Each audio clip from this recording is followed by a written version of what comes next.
Our son Levi was no longer one of Jehovah's Witnesses.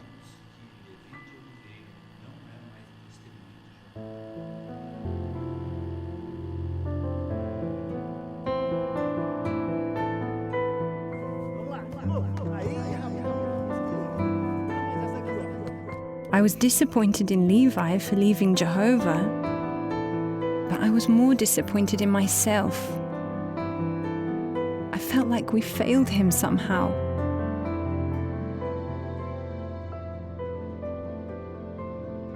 I kept wondering how he was doing. Was he okay? Then, as hard as the past few weeks had been, it just got harder.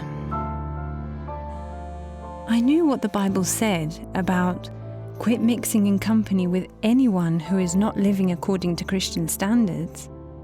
But I never thought that scripture would one day apply to me. The Jehovah's Witnesses shun people. That's the reason why they've gotten in trouble with some governments around the world. And one of the main reasons of why they are a cult. Because it goes against the human's right of freedom of religion. Freedom of religion isn't just being able to join any religion whenever you want. It's also being able to leave any religion whenever you want without any consequences. But there are consequences to leaving a Jehovah's Witness. And you don't even have to leave the Jehovah's Witnesses to be deserving of shunning. This is so problematic that they're willing to even lie directly to the courts about shunning people. However, Jehovah's Witnesses don't just shun people who leave. Jehovah's Witnesses shun a lot of people. In fact, if you're watching this video, chances are Jehovah's Witnesses are shunning you too. Here's how.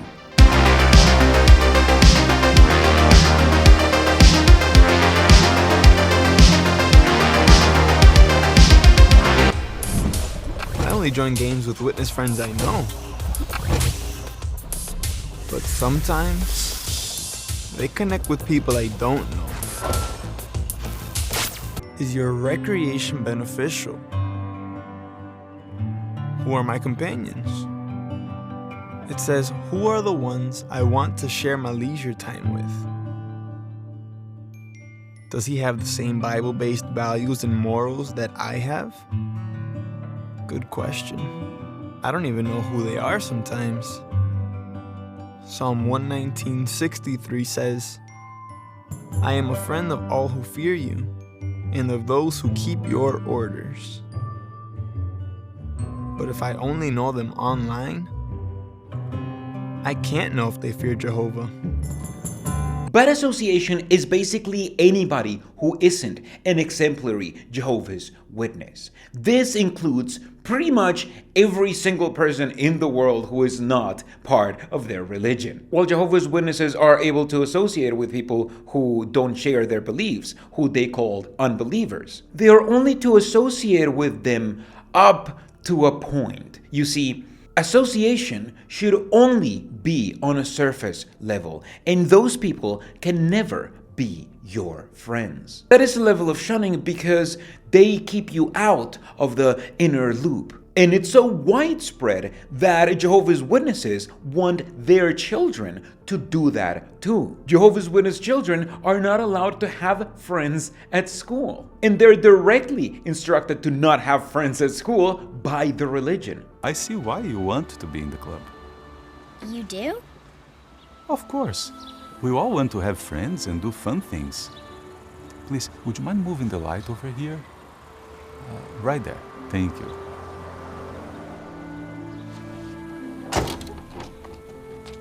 I just wish I had some kid friends. Jehovah wants you and me to have friends. But the question you need to ask yourself is, who should be my friend? So, Sophia, what do you think Jehovah is teaching you about friendship? That I have to choose my friends carefully. And how can you know if someone should be your friend? If they help me be Jehovah's friend. I am not gonna join the club. That's my girl. We are so proud of you, Sophia. And Jehovah is proud of you too. But it's not just worldly people, the people who are bad association. Bad association is anybody who isn't living up to Jehovah's Witness standards and they don't have a good excuse for it. And you don't even have to know exactly what they're doing. You can figure out if someone's bad association literally by judging their social media feed. Are we letting in bad association through social media? Perhaps we can think of another way bad association. I don't think so. Except for some friends from my old congregation. Wow, they're not doing so well spiritually. But if I stay connected and see what they're doing, maybe I can help them. I'm letting them share empty speeches with me online. I will try to help them while I still can, but following their posts is not the way to do it.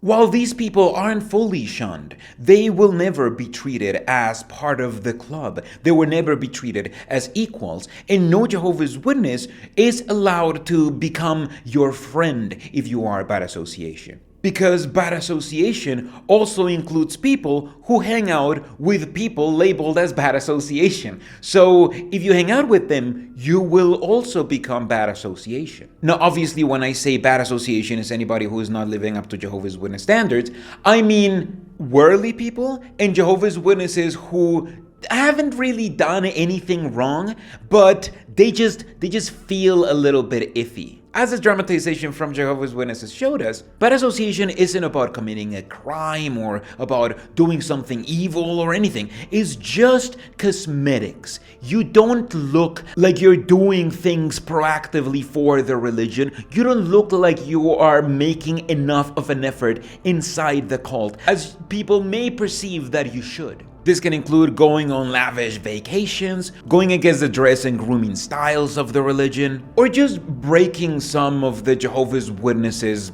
code of conduct kind of rules between one another. However, bad association is something kind of informal and it's kind of left up to the individual. Some people who are seen as spiritual may have friends who are seen as bad association, but as long as it's not like more than like one or two and they don't hang out like that much, they can technically like sort of hang out with people who are bad association, just kind of like on the down low. And as long as you don't perceive like, you're hanging out with them like way too much, it's totally fine. You can sort of hang out with them a little bit. Like maybe you can go to the pub after work with friends from work, like but just like the one time, like every other year or something, as long as you don't make a habit out of it, it's fine. And that is the most important part of this level of shunning, that it's just this first layer of shunning where even though you are allowed to associate with people, you are not allowed to be close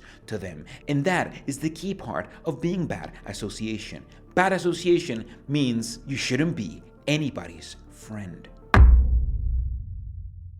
You get marked when you do something very publicly that goes against sort of like that code of conduct. Say anything that would get you labeled as bad association, if you really do it like out there in public, and you don't really seem that repentant for it, but there are no grounds for proper disfellowshipping, which we'll discuss later, then elders can mark you. What they do is that they give a talk in the Migwid meeting, which just so happens to talk about your situation. And while they won't point you out and say you are the one who's getting marked, they will do pretty much everything in their power to let people know that what you are doing is not okay. So anybody who does know what you're doing knows that you are no longer good association and you've been marked by the congregation. Basically, it's a method to keep everything in the down low. For people who don't know what's happening, they're supposed to stay in ignorance. And for people who know what's happening, they're supposed to just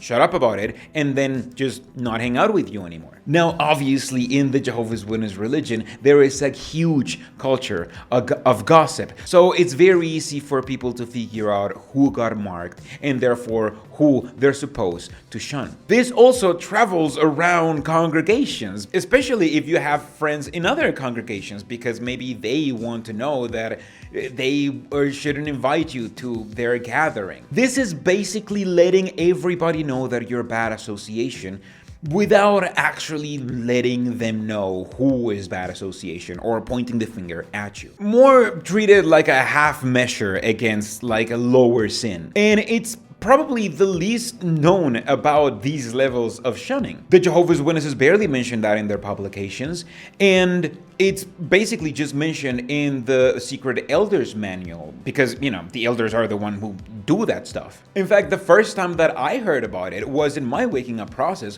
when I watched the Chris Stuckman video, and he talked about how he himself got marked. When a person in the faith is marked, it means that an elder has given a talk or a speech to the entire congregation. In my case, the congregation that I went to had about 100 to 120 people. So he's standing in front of this crowd and he's talking about a certain kind of conduct that may apply to people in the congregation. They do not name the individual, but they make it as explicitly clear who it is. So they gave a talk about me. And they didn't warn me or my family. So my family's sitting there hearing a talk about their son. Someone in the congregation involved in discussing entertainment on the internet is not to be associated with unless he or she is actually present at the Kingdom Hall. So it's essentially being disfellowshipped, except for the fact that if you go to the Kingdom Hall, they can talk to you. Outside of the Kingdom Hall, though, they cannot. So I, in that moment, had been marked. I remember watching it and being like, wait a second, this is wrong. That's not what we do. Jehovah's Witnesses don't do that. We don't mark people. That sounds weird. But then, after a couple of months in my waking up process, I realized that I myself got marked. You see, when you're in the Jehovah's Witness religion, you're not supposed to date anybody who is not inside the Jehovah's Witness religion. However, if you do that, for some reason, that's not grounds for disfellowshipping, nor is it considered a gross sin. So they can't really disfellowship you for it. And at one point, I was dating this worldly girl and happened to like bring her into the Kingdom Hall after not being in the city for like a month because I met her out of town. That led to my marking talk, and people actually stopped associating with me. It's just I missed that meeting. But after that, I actually stopped going to meetings altogether, and people just never checked up on me. And I realized that now, after all of that happened, I realized that it's because I was marked, which kind of helped me just kind of like hard fade. Because, you know, nobody was going to check up on me because they were like, oh yeah, he's doing things weird, like we're not supposed to associate with him.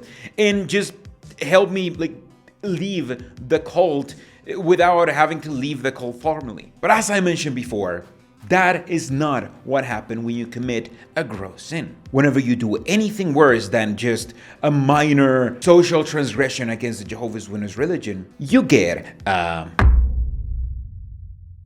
public reproof is when you've done one of the sins that Jehovah's Witnesses consider gross sins, or the bad ones, but manage to convince the elders that you are repentant. If you've done one of what Jehovah's Witnesses consider to be a gross sin, public reproof is the minimum punishment that you can expect to get. And these gross sins are extremely varied, including any kind of sexual activity outside of marriage, any kind of strong circumstantial evidence of sexual activity outside of marriage, as well as CSA, as well as sexting and smoking a joint and associating with disfellowshipped friends, being seen drunk once, gambling, and of course, apostasy. Once elders find out that you've done one of those, if you've managed to convince them that you are repentant about it, you will be publicly reproved.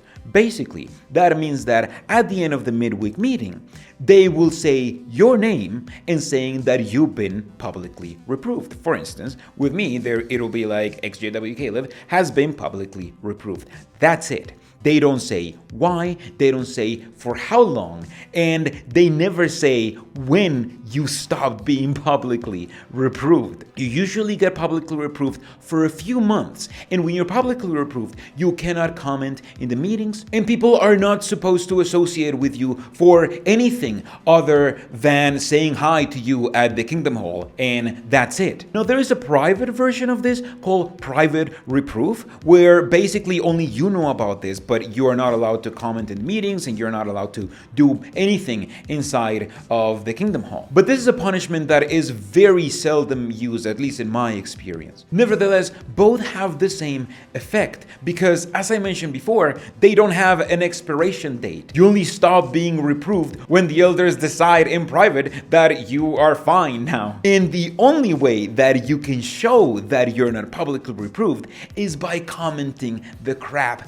out of in the meetings and going out for privileges, especially if you can become a pioneer or find another way to serve the cult in a public fashion with some sort of title. You don't have access to those when you're publicly reproved because you have to be a model Jehovah's Witness to be able to work for the cult for a lot of things. So this keeps people looking into who is doing what, because maybe if people haven't commented in the meetings for a long time, maybe they're bad association. Maybe they've been reproved for a while and you just don't know about it. So maybe you just don't want to hang out with them for a while. However, if you've committed one of those gross sins and you don't manage to convince the elders that you are repentant, you get.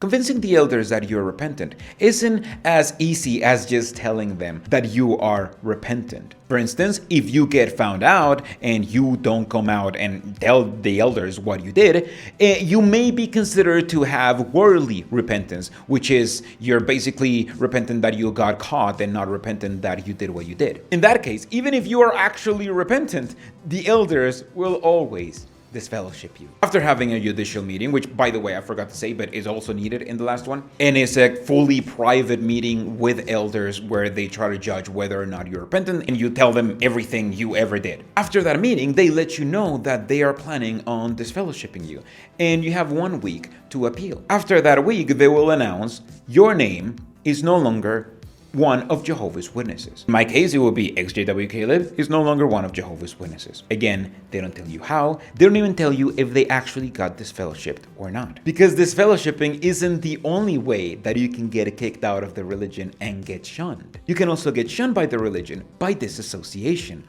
which is when you express that you no longer want to be a Jehovah's Witness. And you can do this by telling the elders, you can do this with a letter, or you can do this by voting or by getting a blood transfusion and not repenting. Regardless of what you did, once you are announced as no longer being part of the Jehovah's Witness religion, every single Jehovah's Witness around the world is to shun you, to pretend that you don't exist, to never talk to you again unless you return to being a Jehovah's Witness. This includes all of your friends, this includes your family, this includes every single person you know who is a Jehovah's Witness.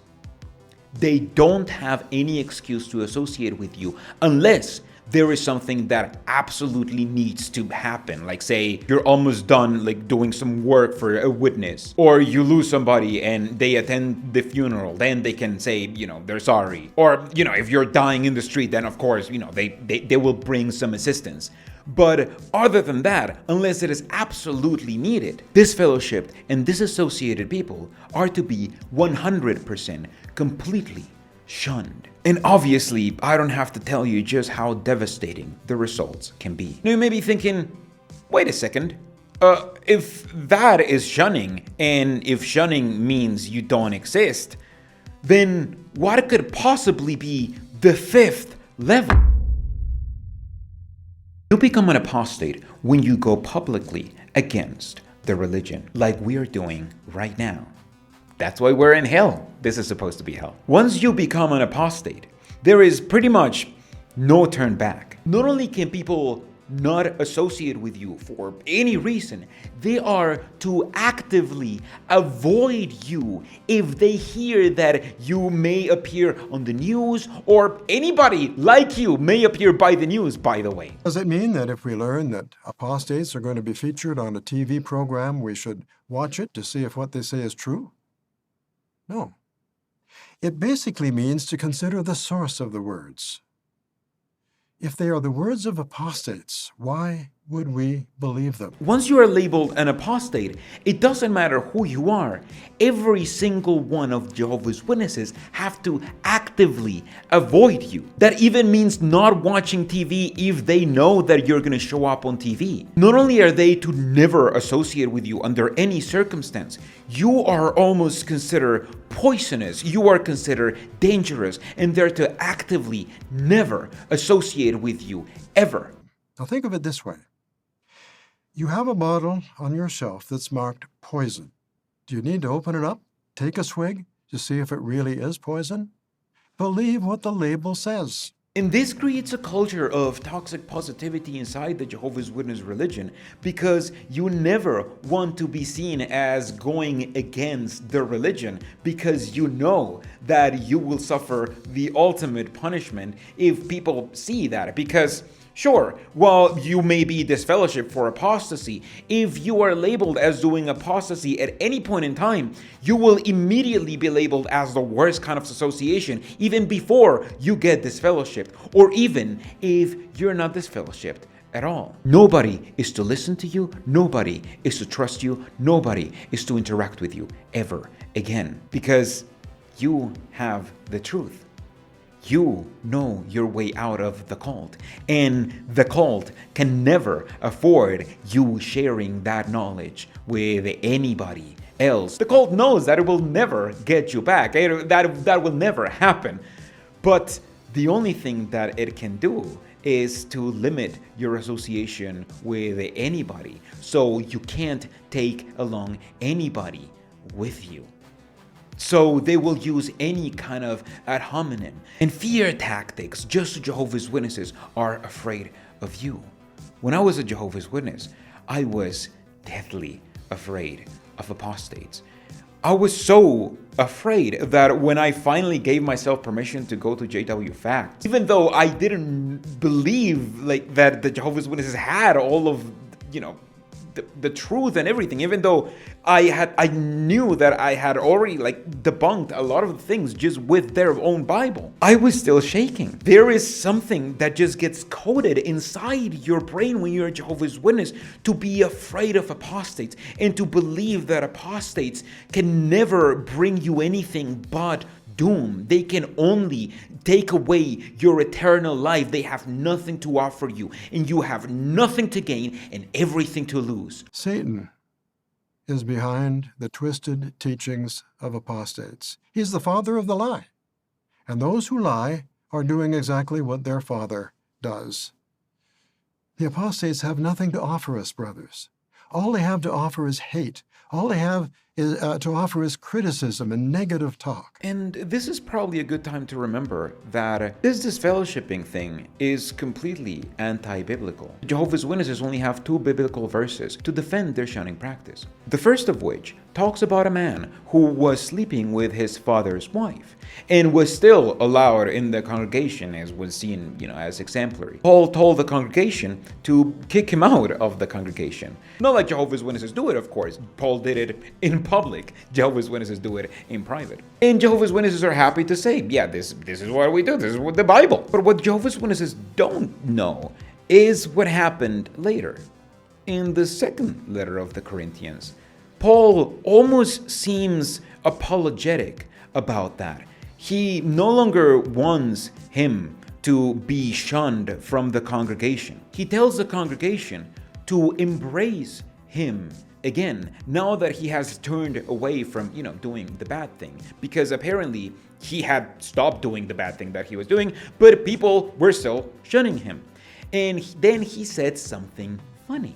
He said that the rebuke of the majority had been sufficient. The person who got disfellowshipped never had to come back into the kingdom hall and endure shunning for a few months until the elders decided that, they were repentant enough and they were allowed to the congregation, which is what you have to do to get readmitted back into the congregation once you've gotten disfellowshipped. No, Paul said, this guy has stopped doing the thing, so you are to embrace him again, because we don't want him to get too sad. And how long had happened?